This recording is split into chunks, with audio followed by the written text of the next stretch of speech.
Keshav Singh voice में आप सभी का स्वागत है। इस समय कोरोना कोविड-19 का दौर चल रहा है और बहुत ही भयावह स्थिति है पूरे देश में, पूरे प्रदेश में। हर जगह हाहाकार मचा हुआ है, मौत का तांडव चल रहा है। आज मैं ये वीडियो लेके आया हूँ, अपनी व्यथा, अपनी दर्द। अंदर एक आग लगी हुई है, हमारी नाकामियां जिसे हम छुपा रहे हैं। इस देश को आज़ाद हुए 70 साल से ज़्यादा हो गया है। हमने कभी भी इंफ्रास्ट्रक्चर के ऊपर, वो जो हेल्थ सिस्टम हो, स्कूलिंग सिस्टम हो, इन सब के ऊपर हमने कभी भी किसी सरकारों को नहीं चुना। आज हम उन सब का खामियाजा भुगत रहे हैं। और वैसे भी इस देश में राम राज्य चल रहा है। जब राम राज्य चल रहा हो तो ऑक्सीजन और अस्पताल की बात क्यों करें हम? करनी भी नहीं चाहिए।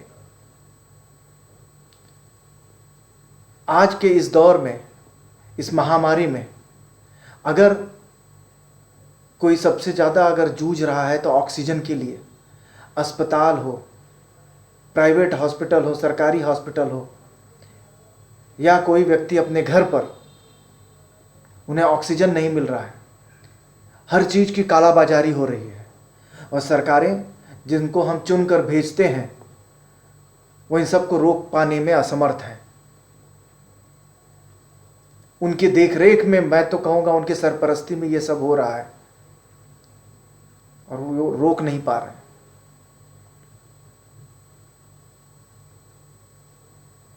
उत्तर प्रदेश की बात करें तो वहाँ की सरकार में एक टीम 11 करके कोरोना महामारी से लड़ने के लिए, एक आपातकालीन व्यवस्था को बनाने के लिए, गाइडलाइन देने के लिए 11 लोगों का एक दल बनाया हुआ है जो गाइडलाइंस देती हैं, जो अपने सुझाव देते हैं। वहाँ पर यदि कोई कोरोना पॉजिटिव अगर हो जाए तो उन्हें हॉस्पिटल्स में जगह नहीं मिले जब तक कि सीएमओ वहाँ पर साइन नहीं करके देगा पर्ची पे। अब वो पहले सीएमओ का जाके सिग्नेचर लें, हस्ताक्षर लें, तब जाके कोई हॉस्पिटल है। हॉस्पिटल में तो बेड है ही नहीं, वो बाद में आएगा। लोग सड़कों पर मरने के लिए मजबूर हैं। इस राम राज्य के इस दौर में आज कोर्ट का भी एक बहुत बड़ा हस्तक्षेप आया, जिसने केंद्र सरकार को कहा है चोरी करे, डाका करे, कुछ भी करे, लेकिन ऑक्सीजन लेकर आए। ये कितनी बड़ी नाकामी है। हम तो विदेशियों की नकल करने में हम तो एक नंबर ही है। लेकिन जब अमेरिका, यूरोप और अन्य देशों में जब कोरोना की दूसरी तीसरी लहर आई, वहां पे किस तरह से क्या त्रासदी हुई, हमने उससे भी सबक नहीं सीखा। आज यदि हमारे देश में मौतें हो रही हैं तो ऑक्सीजन की कमी से हो रही हैं। जिन्हें हॉस्पिटल में बेड नहीं मिल रहा है वो एक अलग चीज़ है, अलग बात है, अलग बिंदु है विचार करने का, उसके ऊपर मंथन करने का। लेकिन जो लोग हैं उन्हें भी ऑक्सीजन नहीं मिल पा रहा है। हम कितने पिछड़े हुए हैं और केंद्र सरकार इन सब के लिए दोषी है। हमारे प्रधानमंत्री इस कोरोना के इसमें रैलियों में व्यस्त हैं।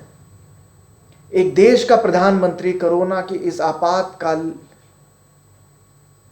जो हेल्थ इमरजेंसी सिस्टम है, इस समय हेल्थ इमरजेंसी जो लगी हुई है, हम उसे कह सकते हैं, देश को आके संबोधन करते हैं। और संबोधन में क्या कहते हैं, अगर उसका निचोड़ निकाला जाए तो वो ये होगा कि सब कुछ राम भरोसे है, आप अपनी सुरक्षा स्वयं करें, सरकार कुछ नहीं कर सकती। ये उनके 20 मिनट का संबोधन था।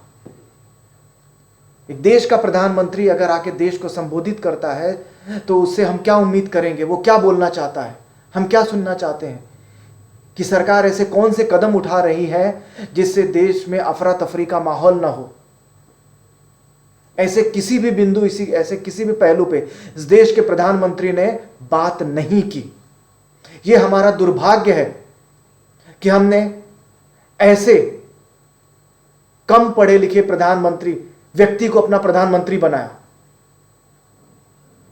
यह शर्मसार करने वाली बात है कि देश का प्रधानमंत्री आके देश को संबोधित करता है और अपने संबोधन में वो एक बार भी वो चीजें नहीं कहता है जो देश सुनना चाहता है।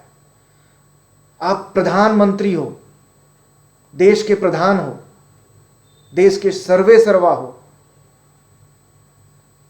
आप क्या बातें कर कर चले गए? आए क्यों थे? सवाल यही खड़ा होता है। एक बीजेपी के बहुत ही जाने माने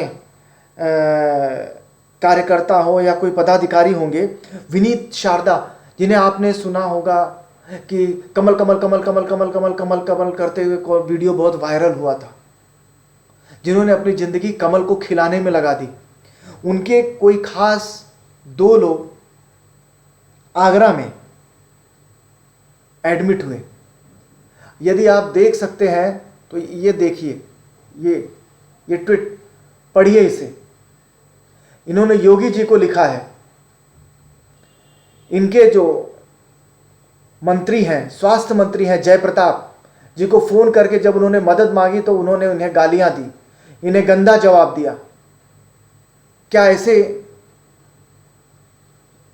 व्यक्ति से हम योगी जी, अजय सिंह बिष्ट, उनसे इस्तीफा लेंगे इस तरह के आचरण पर? वो व्यक्ति इनका कार्यकर्ता था, और कैसा कार्यकर्ता, किस तरह का कार्यकर्ता था वो आप वीडियो में देख चुके होंगे। तो बाकी के आम लोगों की तो बात ही छोड़ दीजिए। आम जनता सिर्फ मरने के लिए है। ये मैं कह रहा हूं, आप लोग भी अपनी सुरक्षा स्वयं करिए। कल मैं फिर से आऊंगा, एक वीडियो और दूंगा जिसमें मैं कुछ दवाइयां दूंगा, बताऊंगा, जिससे मैं डॉक्टर तो नहीं हूं लेकिन व्यक्तिगत तौर पर मैंने उसे कई लोगों को दिया है और उससे लोगों को फायदा भी हुआ है। उम्मीद करता हूं आप लोग जहां भी रहें स्वस्थ रहें और अपनी सुरक्षा स्वयं करें, सरकार के भरोसे ना रहें। धन्यवाद।